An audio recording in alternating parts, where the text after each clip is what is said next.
cái này hay kêu ra ta chụp phạt đâu mà lên bên đầu ta chụp phạt đâu nó qua chỗ này thì rồi thì cái được quan tâm có chủ là có chủ phạt đâu có chủ nhà chơi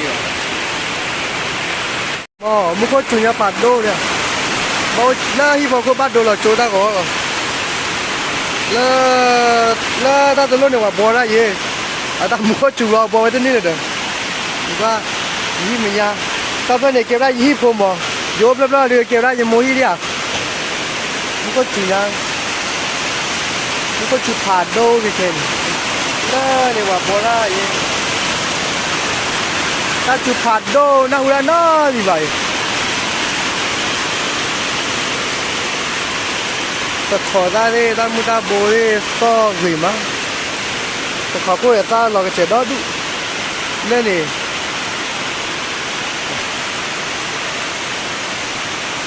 có chủ đưa phản đấy khi dịp này có được đưa lò trò đi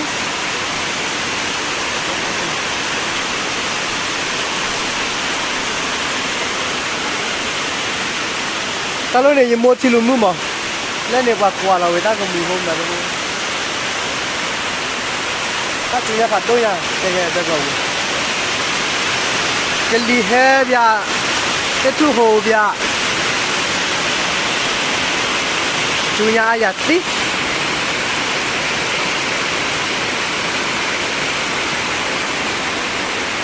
mua hi ta nói mua hi mà làm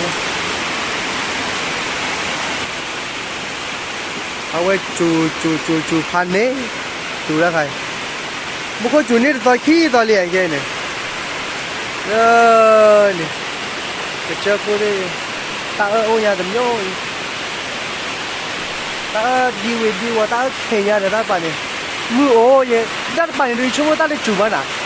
nó cóว่าkêu ra đúng rồi mà ta ở ta bạn này mưa ô rồi có chủ phạt đâu đó như thế đi cái qua một có chủ loại bắt tay này hi mình nha chỉ có coi dùa là nha chỉ có coi dùa là nha này chỉ có coi dùa là nha ai giờ tí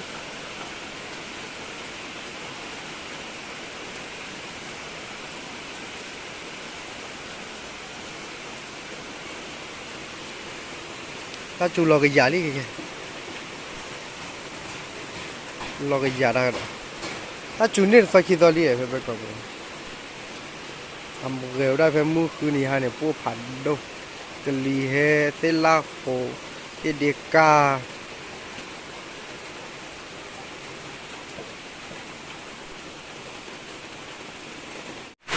có chủ nhà bao lấy hít bú hạt đi ba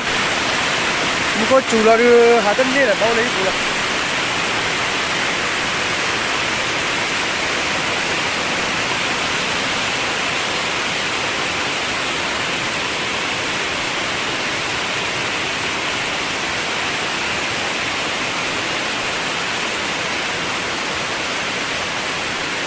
ta chủ lò nhân qua nhà việc tí